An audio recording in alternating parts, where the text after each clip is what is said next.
but to understand the total enslavement system they're designing for you and your family, that we're already deep into, but it's getting worse in the degrees, you need to have an understanding of the entire system and how it fits together in this web of tyranny and slavery. A key area that we need to look at is government-sponsored terrorism. How do the globalists get us to accept giving up our liberties and freedoms? Well, it's simple. They scare the daylights out of us with terrorist events they create.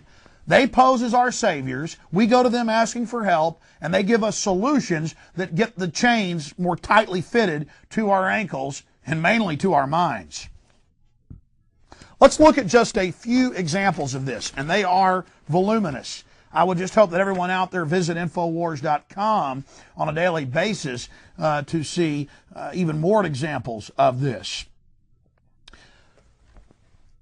A long time ago in my study, I discovered that white supremacist, Hispanic supremacist organizations, almost all racial organizations in the world are actually founded, not just funded and controlled, by the globalist, by the MI6/CIA Mossad control arm. Whether it's Hamas, which Yitzhak Rabin, a former, he was assassinated, Israeli prime minister, admitted. In fact, UPI and Reuters and Haaretz, a major Jewish newspaper, have now admitted this. Why would Israel found Hamas, the group that engages in terror bombings? Because then the military state, military dictatorship that oppresses Jews as well as Palestinians, gets to maintain its control over the Middle East. It's its pretext for attacking its neighbors, expanding its boundaries, having police state controls, censorship over the Israeli media. This is how they maintain control.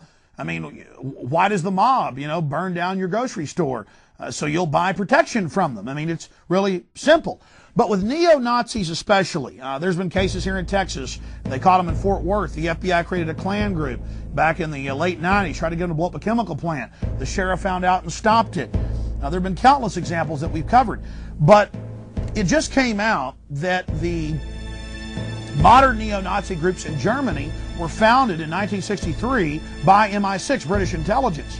And it just broke in German courts that the entire leadership of the National Democratic Party, NPD, who's been caught firebombing people, murdering folks in Germany, the entire leadership, the top 30 people, and it's a small organization, a little over 200 members, the entire leadership, those that print the newspaper, that give the orders, that have the rallies, are German intelligence.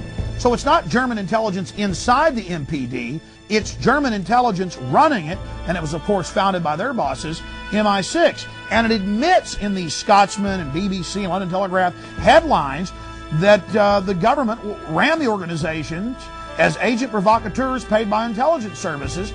And why did it come out in court that the government was doing this? To create fear so Germany could pass laws restricting everyone's mobility, everyone's freedom, banning other mainstream political organizations that are nationalist in Germany, that are standing up for that government's sovereignty against EU expansion. So it's simple. You want everybody to give their rights up? You create Nazis who go out and kill some people. The government goes, oh, look, they're dangerous. Let us take your rights to keep you safe. And they've been caught doing it. Same thing just came out in England. Turns out that MI5, MI6, and Army intelligence officers have gone public that the British government pays Al-Qaeda hundreds of thousands of dollars in the 90s to carry out assassinations all over the world, little proxy groups. Intelligence agencies love to use organized crime and terrorist groups they created to carry out their terror. And officers went public on this. They quit. Some of them were jailed over it. The government didn't deny the facts of what they said, but they would arrest them. And it turns out that almost all the bombings in London and in Ireland over the last 24 years, since 1980, were conducted by different arms of British intelligence. They didn't even provocateur it. They weren't just the heads of it, which they were. They didn't have somebody else go do it. They actually bombed buses and churches and buildings. And why?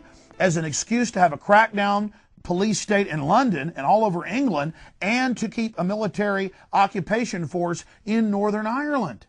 It's incredible. And this was just calmly announced in dozens of major British newspapers in late 2002, early 2003. And then as soon as the stories appeared, they disappeared. The government never refuted it. They admitted it was true. In fact, the government said, well, we wanted to look legitimate to the terrorist groups, so we did this. But they founded and controlled the groups. And again, use that fear to control the country. It's been in our news as well that in Georgia, law officers involved with supremacists actually running the groups. That was in the Athens Banner Herald. But let's look at some even more serious geopolitical versions of crisis creation. We've all heard about North Korea threatening to nuke their neighbors, threatening to nuke South Korea, threatening to nuke the United States. But did you know that it was the U.S. government, Republican and Democrat administrations, they're all together on these key issues, armed North Korea with the reactors that could produce upwards of 100 nuclear warheads a year. They also helped transfer computers and missile systems to China illegally under Clinton, and now under Bush. He's gotten rid of all the restrictions, and somehow the neocons don't have a problem with that. It's crazy. He's out Clinton. That's all being transferred to North Korea, being transferred to Pakistan, who's threatening India. And out of this whole global destabilization, now they're talking about universal drafts and wars with all these countries. North Korea threatens to destroy the world. But we're supposed to forget the headlines. Clinton deal gave North Korea 100 nuke per year capacity. But wait, then the Republicans say it's just the Democrats. Oh no, it's the whole government. It turns out Donald Rumsfeld, who was also the bag man in the 80s arming Saddam with chemicals and biologicals, was on the board of ABB, the company that delivered this nuclear technology to North Korea in the late 1990s. Think about that. This guy's the super gopher of the New World Order for weapons of mass destruction, proliferation. And then he's the guy that tells us we've got to give up our liberties or the terrorists are going to get us. I think we know the terrorist is you, Mr. Rumsfeld. You're the one that needs to be arrested for endangering America. It's just incredible. Also, during the whole war with Iraq, that staged event, the U.S. government kept a tight lid on a story that was front page in South Korea. The Taepong-Tong-2 intermediate-range missile that can hit areas of the U.S. western seaboard actually launched a test missile. North Korea did. They've done it many times in Japan, and that's public. But they launched a test missile that hit Alaska. That's right. First they were reporting that it splashed down hundreds of miles off our coast. Then it turned out that pieces of it actually hit Alaska. And why did our government keep that quiet? How could we invade Iraq and say they were more of a threat than anybody else when North Korea is threatening to nuke us and launching test missiles and hitting Alaska, our 49th state? And this came out, of course, out of official South Korean newspapers. Why did they release this news? They were told to be quiet by the U.S. government. They're afraid. They want the world to know what a threat North Korea is.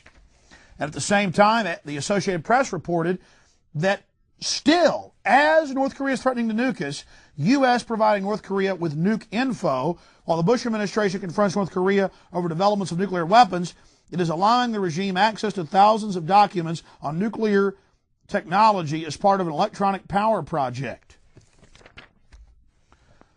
And then you see headlines about how dangerous Iran is. We've got to invade Iran next. Iran has, these enriched uranium plants. Very, very advanced. But there's a problem. We're supposed to forget the confirmed news reports from the BBC and other publications that the UK, the US, and Israel transferred Iran these systems in the 1990s right up until 2001. And why are they proliferating? Because then they got to have this global government and this global army to keep us safe from all of these different threats. There was a great headline and an interesting story, very informative, out of the City Morning Herald. Back in August 7th of 2002, U.S. is putting North Korea's finger on the nuclear trigger. I couldn't say it any more simply or succinctly myself. Now, remember Bill Clinton? He got in all that trouble, and he's a horrible traitor to America, a globalist. They're talking about making him Secretary General now, and Clinton and Bush will double team us.